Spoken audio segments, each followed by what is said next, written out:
Being the reliable one at work is quietly one of the most expensive decisions you can make.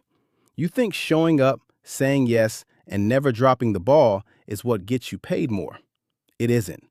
Somewhere behind the scenes, a manager's deciding who gets extra money this year, and the math has almost nothing to do with how hard you work.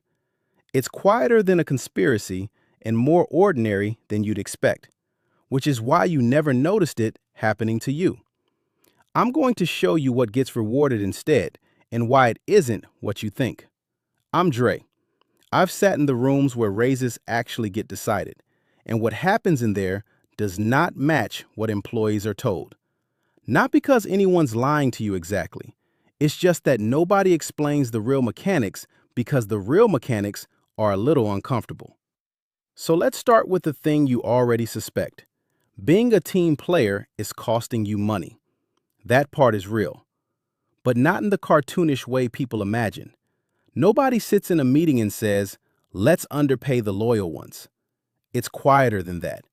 And quieter is worse, because quiet things are harder to notice and even harder to fight. Here's where people misunderstand it. You think team player is a compliment. In a lot of workplaces, functionally, it's a label. Managers sort people, whether they say it out loud or not, into two groups. People who are safe to load with more work and people who are a flight risk if they're unhappy.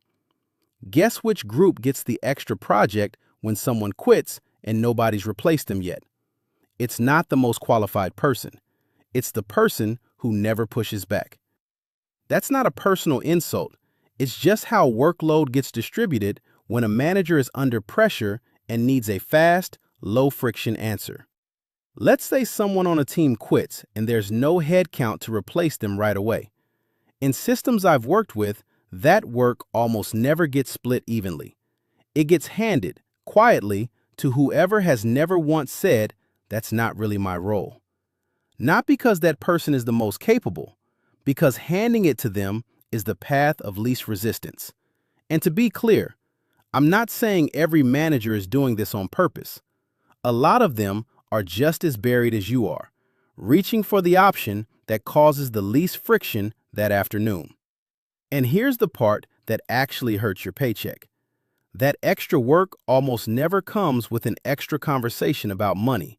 It gets absorbed, quietly. No trigger gets pulled in the system that says, this person is now doing more, pay them more. You just start doing more. That's it. That's the whole mechanism. But here's where it gets worse, because this isn't even the part that costs you the most. In a lot of companies, raise pools get set before your manager even sits down to think about your performance. There's a fixed budget, a number decided months earlier, often with almost no connection to what you personally did that year. Your manager isn't rewarding effort out of an open pot. They're distributing scarcity out of a closed one. I'm not saying this to make you feel powerless. I'm saying it because once you understand it, a lot of things stop feeling like a mystery. And I want to be fair here too, because not every flat raise means something sinister happened. Sometimes the company genuinely had a bad year. Sometimes your role's whole pay band moves slower than a neighboring team's for reasons that have nothing to do with you personally. A single disappointing cycle usually isn't proof of anything. What actually matters is the pattern across 2 or 3 cycles, not any single number on any single year. Let's say 2 people on the same team put in the same amount of work. One of them asks, clearly and early, for a real conversation about comp. The other waits, assuming the results will speak for themselves. In systems I've worked with, the budget usually goes to the person who asked first, not the person who quietly did more. That's the squeaky wheel problem, and it's uglier than people admit, because it means quiet overperformers aren't being overlooked as individuals.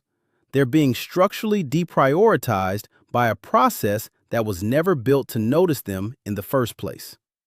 Now here's the part almost nobody talks about, and it's the part that explains loyalty getting punished instead of protected. Retention raises, the ones that show up fast and feel generous, usually go to people a company is afraid of losing, not people who've proven they'll stay no matter what. I've personally seen versions of this play out the same way. Someone gets a competing offer, mentions it, and suddenly there's budget that didn't exist last week. Meanwhile, the person who's been steady for 3 years gets a thank you email and the same modest bump as everyone else. I want to be careful here. I'm not saying every manager works this way. Some genuinely fight for their loyal people, and I've seen that too. But as a pattern, across a lot of companies, stability doesn't read as protect this person. It reads as no urgency here.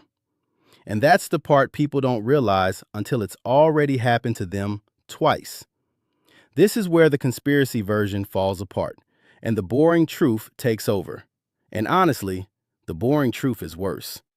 Because it's not that anyone hates loyal employees. It's that fear moves budget faster than gratitude does.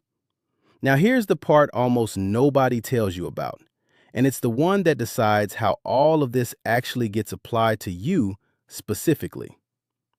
Calibration sessions. If your company does performance reviews, there's a good chance there's a closed-door meeting where managers sit in a room, without you, and rank people against each other. Not just review your work in isolation, compare you to your peers, sometimes force-ranked, sometimes just informally sorted into tiers. You never see this room. You only see the outcome.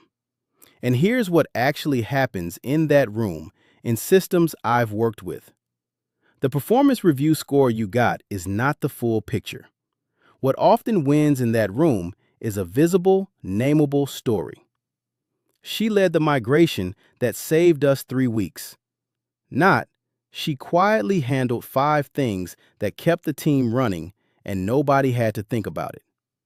Someone who documented one clear win can beat someone who did 5 times the invisible work, because the room is optimizing for a narrative it can defend, not a workload it never saw. This does not prove anything about your specific situation. But if you've been praised in your one-on-ones and still passed over when the numbers come out, this is often where the gap actually lives. Not in your effort. In whether that effort ever became a story someone could repeat in a room you weren't in. And this is the part that decides whether you break the pattern or stay in it for another cycle. Once you consistently absorb extra work, something happens that almost nobody warned you about. It stops being extra. Within a review cycle or two, functionally, it becomes the new baseline. Let's say you cover an open role temporarily while the company looks for a replacement. 6 months later, there's no replacement, there's no new title, and there's no raise conversation. There's just you, doing the job of 2 people, and everyone quietly agreeing that's now normal. The goalpost for doing enough to deserve more doesn't stay still. It moves every time you prove you can handle more without asking for anything in return. I know how that sounds. I know it sounds like the system is designed to punish exactly the behavior companies claim to want. I'm not saying that's fair. I'm saying that's how it functions in a lot of places, and I'd rather you hear it from me than keep finding out the hard way. Here's the part companies almost never say out loud, and to be fair, it's not usually because they're hiding something sinister.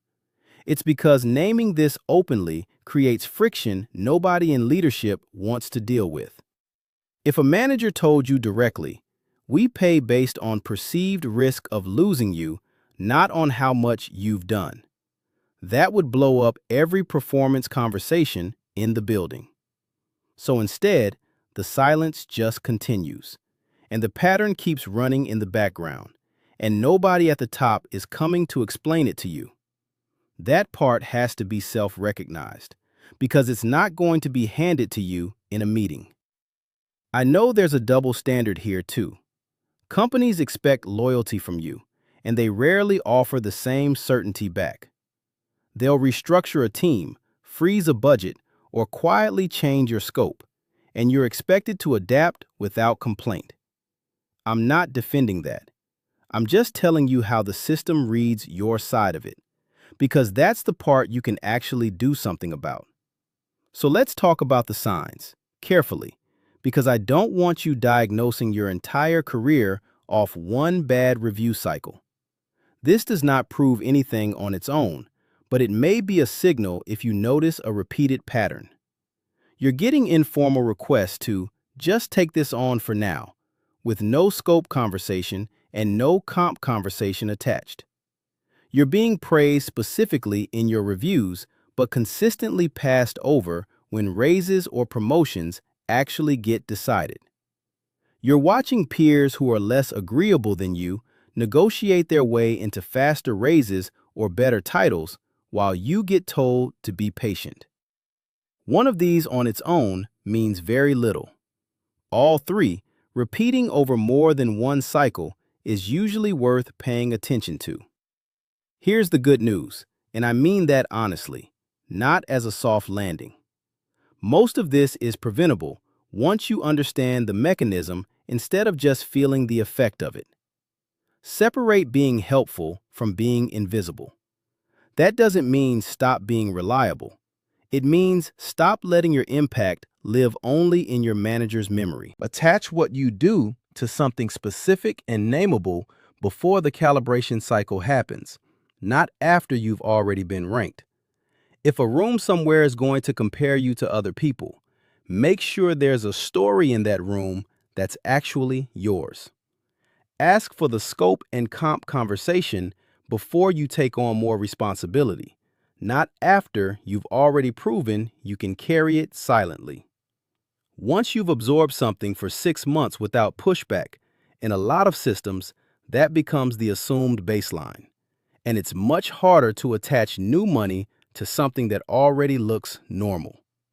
I know this next one sounds counterintuitive, but occasionally, letting something visibly strain you is more informative to a manager than quietly absorbing everything. Silent capacity doesn't get noticed. Visible pressure, communicated professionally, at least creates a data point that something needs to change. Track your own impact in writing as you go. Don't wait and trust that someone remembers. In systems I've worked with, the person who shows up to a comp conversation with 3 specific, dated examples usually does better than the person who just says, "I've been working really hard this year." Both might be true. Only one of them is usable in the room where the decision actually happens. And understand your company's actual budget and calibration timing if you can find it out.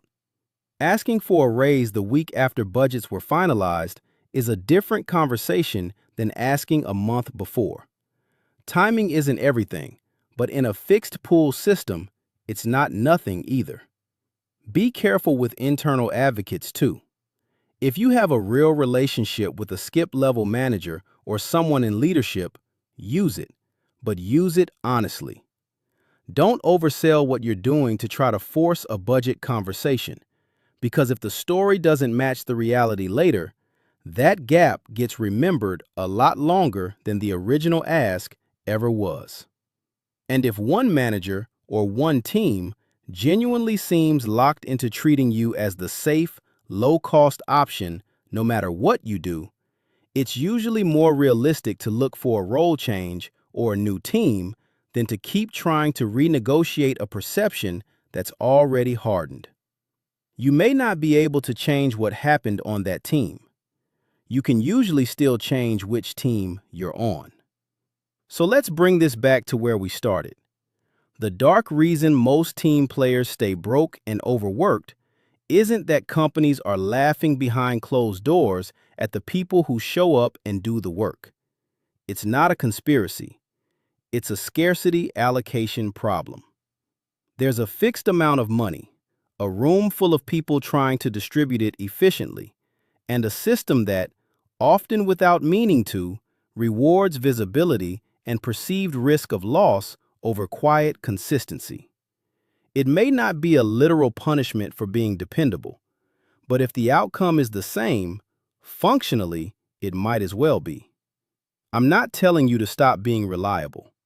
Reliable people build real careers, and companies genuinely do need them. I'm telling you to stop being invisible about it. Say what you're carrying. Name what you've done. Ask before you absorb, not after. And remember that in the room you never see, the story that gets told about your work matters just as much as the work itself. Next time, I want to walk you through what actually happens minute by minute inside one of those calibration rooms. Because once you see it, you'll never think about a performance review the same way again.